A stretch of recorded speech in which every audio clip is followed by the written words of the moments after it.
Greetings all, it's your friendly neighborhood advisor, Alexander Quinn here, giving you your daily tips to leave bad bosses and janky jobs. Anyway, so today I'm going to be telling you the main tips to success, to succeed at pretty much anything, all right? Anything that you try to do, anything you set out to do, whether you're failing, have been failing, trying to figure out the best plan for it, etc.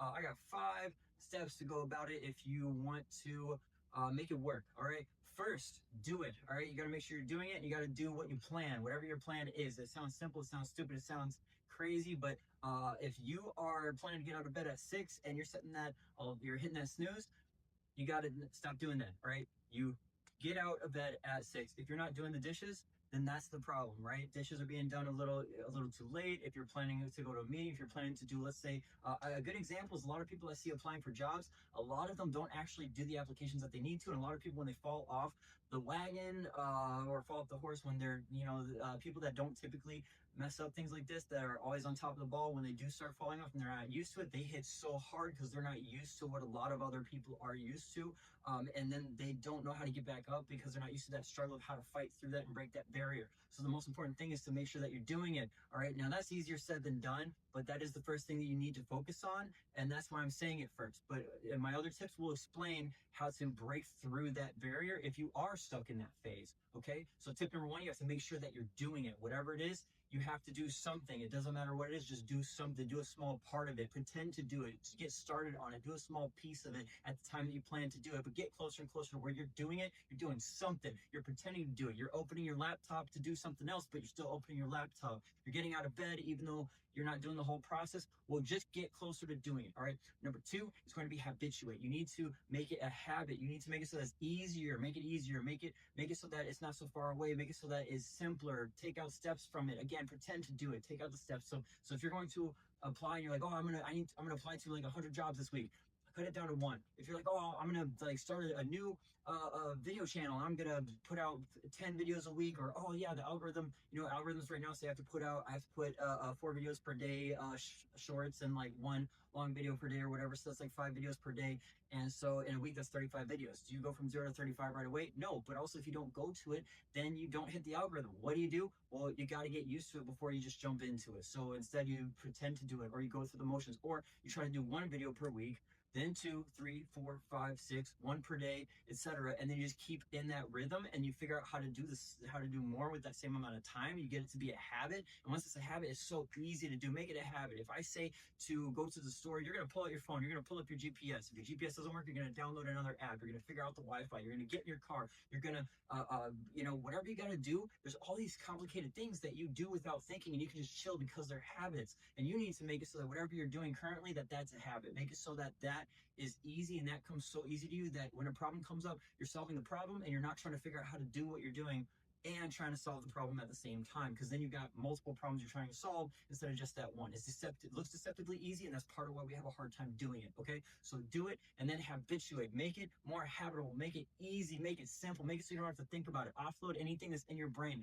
Also, if you're already doing it, then here's how you do it better, here's how you do it more, here's how you really like make that impact and get more money for every hour you put into whatever project you're working on, or how you can figure out how to just make things, just make it easier. There's nothing wrong with making it easier, even if you don't need to. All right, but when you make it a habit, when you make it easier, when you take out steps that you don't need to do, then it's just, you have an easier time, and it's easier to add on other things. But offloading is part of that. So offloading is, okay, I'm doing this process, is there work that I can take out of this? Is there steps that I don't really need to do? You look up the 80-20 rule. It's called, I think, the Tapero method, whatever. But look up 80-20 rule, and you'll see the guy that I'm talking about, some scientist, I'm sure. Anyway, so it's the 80-20 rule. Basically, it says that 20% of the things you do make 80% of the results happen. Actually, they drive 80% of the results. Same thing. All right, so that's what habituating it also helps you do. It helps you cut out 80% of the work, and you still end up getting 80% done. Actually get more done, because you usually can't get everything done. So by cutting out the 80% that's not important,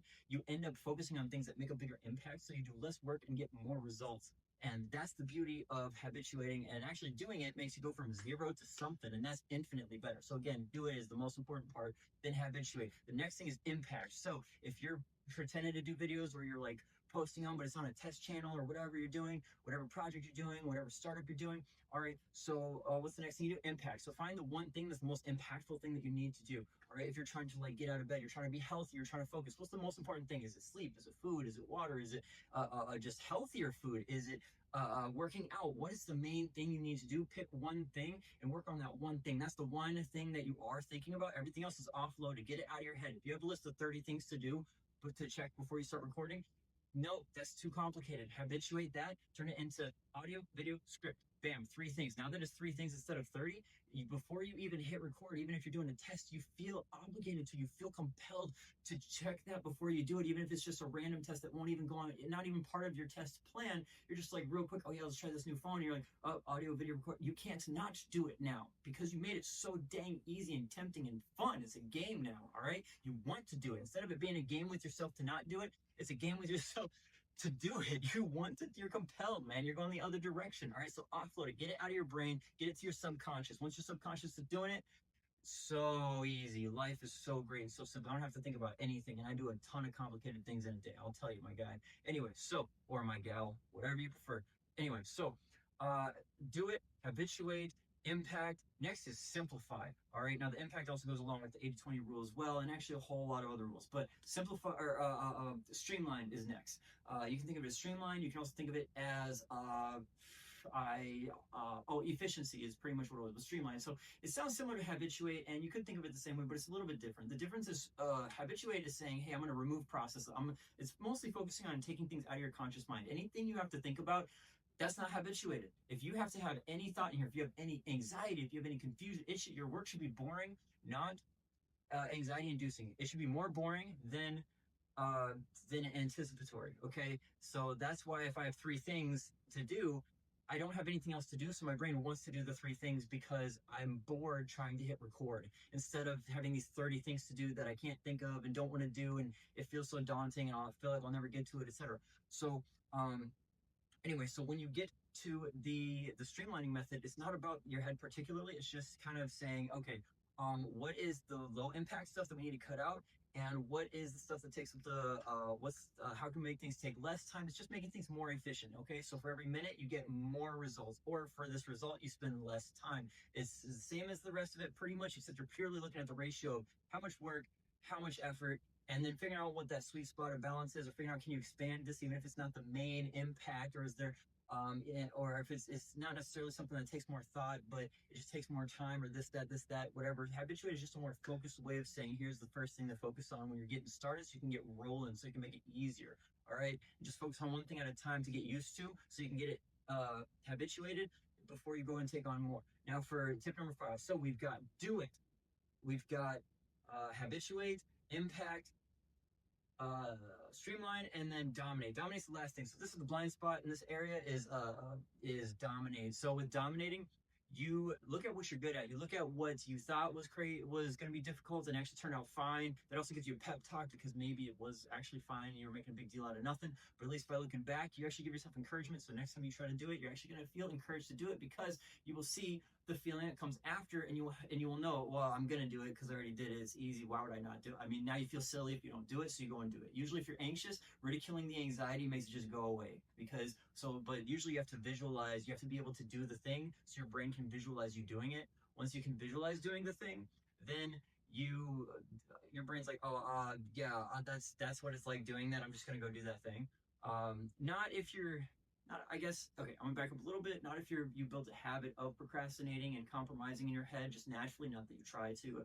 I don't think anyone tries to, but anyway, so if you have something that you're not used to doing that's happening with, you usually just need to visualize it, be able to visualize it. Happens with some phobias work that way too. Not all of them, but some of them.